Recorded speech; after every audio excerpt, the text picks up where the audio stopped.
waaw damay rek dellu si li xamante ne waxoon naa ko di ko baamtu bu baax di wax ne ñëw naa tey ànd ak sama collègue sama xarit maître Sidiki Kaba ministre des forces armées am kontaante lool ñëw ànd ak moom jaar nañu Guéréo ñëw nañ fii tey si centre bi xamante ne mooy le camp militaire d'entraînement de Thiès ñu fekk fii équipe yu xarañ équipe yoo xamante ne wax dëgg yàlla seen taxawaay rafetlu nañ ko professeur Sylvie Diop jiite ko ànd ak lieutenant-colonel Dieng ñu defal ñu présentation bu am solo mais équipe bi nekk na équipe bu soudée tey nag niveau central ma ñëw ñu jógee niveau central ñëw xool nan la ñuy liggéey au niveau opérationnel mën naa wax ne ñëpp la ñu yore prise en charge nationale bi ñu yore coordination opérationnelle bi ñu yore stratégie bi ñu yore donc service yi xamante ne ñoo ànd yëpp sur poste bi ñëw nañ pour xool naka la demee ñu am si satisfaction bu am solo parce que li ñu gis dal na xel gis nañu maladie waxtaan nañu ak ñoom fële si Guéréo jël nañ seen préoccupation bu nekk nag ñu mesurer ko war ko donc def loo xamante ne dafa war a ànd ak ay décisions yu ñu war a jël après ñu rafetlu bu baax a baax liggéey bi personnel yi def surtout au niveau de l'armée parce que li ñu donc tey ndaje bi jàngal mooy que ne li ñuy wax armée nation dafa nekk une réalité boo xamante ne Covid bi wane na ko parce que ministère de la santé et de l'action sociale booy xool mbiru santé moom lañ ko jagleel mais bu ñu fàtte ni itam armée dafa am rôle bu am solo si wàllu santé parce que am na santé des armées boo xamante ne ministère des forces armées moo koy gérer Covid bi nag wane ne lënkaloo boobu Touba def nañ fa liggéey bu mucc ayib fii si Guéréo ñu ngi fay def liggéey ñu mucc ayib fii si Thiès même chose liggéey ak suñu personnel yi monsieur le ministre loolu maa ngi la si remercier bu baax te li ñuy def yëpp nag dafa nekk loo xamante ne dafa am ku ko boot mooy son excellence le président Macky Sall ñun ñi ñëpp moo ñu donc instruire pour que liggéey bi ñu defandoo ko de manière multisectorielle pour réussir la lutte ma wax tey si suba nag wax joo xamante ne am na solo bu may def situation nationale bi dama leen wax ne pandémie bi ñu ngi koy xeex ñetti weer a ngi nii ñu ngi si topp di daw mais aussi am na forme boo fa tolloo da ngay donc taxaw seetlu bi ñu def tey mooy que ne téeméer boo jël juróom-ñaar fukk ak ñetti kaay ñu ngi Dakar loolu nag day wane ne am na solo lool li des la réew mi séddoo mais Dakar rek moo jël 73% des cas loolu bu amee nag da nga naan mbir mi nag boo ko gañee Dakar bon gañee ko si réew mi moo tax ma ne waa Dakar nañu jóg taxaw de manière communautaire nekk benn nit benn say pour xeex mbir mi loolu nag gëm naa ne waa Dakar mën nañ ko parce que maire yi nekk Dakar yëpp waratuñu nelaw mais aussi président ASC yi nekk Dakar nañu taxaw bàjjenu gox yi nañu taxaw mais même dawalkatu saret yeeg n'importe qui parce que mbir mi mbiru communauté la communauté bi yëpp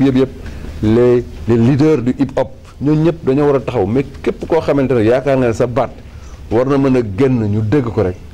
da nga war a xam ne Dakar dafa nekk en danger bu Dakar nekk en danger nag waa Ndakaaru ñooy ñëw taxaw pour donc barrer la route au Covid-19 moo tax sama message bi ma def tey ma jëmale ko foofu parce que gëm naa ne man en tant que ministre de la santé et de l'action sociale di gis chiffres yi muy génn tey déjà téeméer ak juróom-benn yi ñu am juróom-ñett fukk ak ñeenti Dakar la fukk cas communautaire rek ñaari ñu am fukk yi biir Dakar la ñaari mooy feneen loolu nag mooy wane ne bu ñu ko gañee Dakar war ko mën a barrer la route si réew mi yëpp may wax tam ne lii ñu wax nag dafa nekk loo xamante ne dañ ko war a wax rek pour alerter mais ñuy encourager bu baax suñu collègue suñu xarit ministre de l'éducation nationale Mamadou Talla si liggéey bi xamante ne ñoo ko àndandoo defandoo ko préparandoo ko pour donc 2 bi ñëw ñu mën a donc yóbbu xale yi def examen ñoon leen préparer pour que donc ñu mën a def seen examen loolu nag dañu si boole bu baax ñun secteur santé bi ba ñu joxe fiche bi xamante ne fiche méthodologique la pour ñu xool la dimension santé ak prévention nan lañ koy jëlee si stratégie boobu bon nag loolu may wax ne travail multisectoriel la travail bu ñu lënkaloo la pour mën a réussir mission boobu. Oui, je vous remercie. Je vais donc réitérer toute la satisfaction que j'ai à venir effectivement ici dans la région de Thiès en compagnie de mon collègue et ami, chez le ministre des Forces armées, visiter d'abord le centre de Guéréo, mais ici à Thiès, visiter effectivement le CTE, le camp militaire de Thiès. C'est l'illustration d'une excellente collaboration fonctionnelle entre le ministère de la Santé et le ministère des Forces armées. Vous savez très bien que la problématique de la santé est gérée non seulement par le ministère de la Santé et de l'Action sociale, mais aussi il y a une action fondamentale gérée par le ministère des Forces armées à travers la santé des armées. Et c'est le lieu aujourd'hui de magnifier cette formidable collaboration, ce partenariat entre l'armée et le système de santé. Nous avons visité Guéréo et nous voilà présentement dans le CTE de Thiès, dans le camp militaire, où on fait la prise en charge des cas asymptomatiques. Et aujourd'hui, nous avons effectivement noté un professionnalisme extraordinaire des équipes dirigées par le professeur Sylvie Diop, mais avec bien sûr le lieutenant-colonel Dien et toutes les équipes qui sont derrière. C'est le niveau central qui est venu effectivement les voir,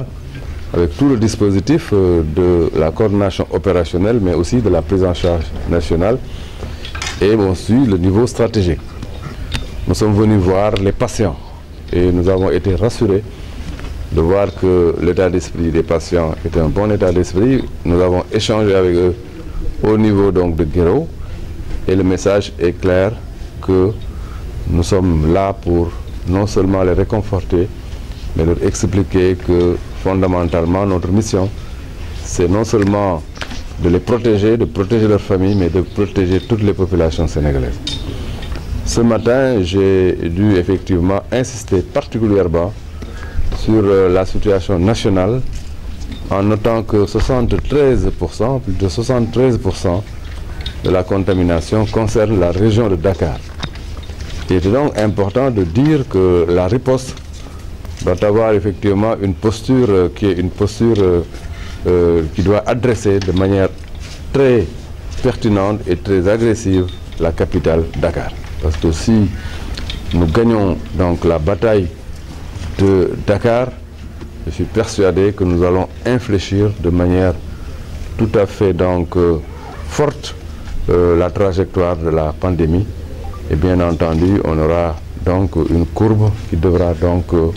régresser et nous donner de l'espoir. Mais si on ne fait rien à Dakar, ou si en tout cas de manière globale la communauté ne se lève pas comme un seul homme pour défendre la région, il y a lieu de noter avec toute la froideur et l'honnêteté qu'il faut que la mission ne sera pas facile, que ça va être difficile. À la limite, il y aura même un risque terrible de propagation. Et je crois que les populations de Dakar, les dynamiques communautaires de Dakar, les leaders d'opinion de Dakar, les collectivités locales à la tête desquelles on a les maires, ne doivent pas l'accepter. C'est pourquoi le message a été lancé et le comité national de gestion des épidémies va prendre la tâche du comité régional de gestion des épidémies pour affiner une stratégie propre à endiguer l'épidémie au niveau donc de la capitale. Ce message-là a été lancé et je suis persuadé, connaissant les dynamiques communautaires qui existent à Dakar, que ce message sera bien apprécié, bien étudié et fera l'objet bien sûr d'actions qui vont nous aider effectivement à régler le problème de la pandémie dans la capitale. À ce niveau-là, faire de confusion. La reprise des cours a été bien sûr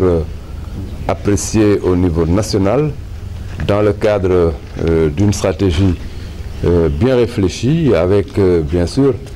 les recommandations qui ont associé le secteur de la santé et de l'action sociale. Nous avons donné le vade-mecum nécessaire pour une bonne prise en charge des élèves dans le cadre de cette reprise. Le problème ne se pose pas à ce niveau. Nous savons effectivement qu'au niveau de la capitale, il y a des dispositions particulières à prendre pour éviter que cela ne déborde. Mais ça ne nous empêche pas, bien sûr, mais tout à fait en phase avec ce qui est en train d'être prévu sur le plan donc scolaire pour en réalité faire en sorte que les choses se passent très bien. C'est deux choses différentes.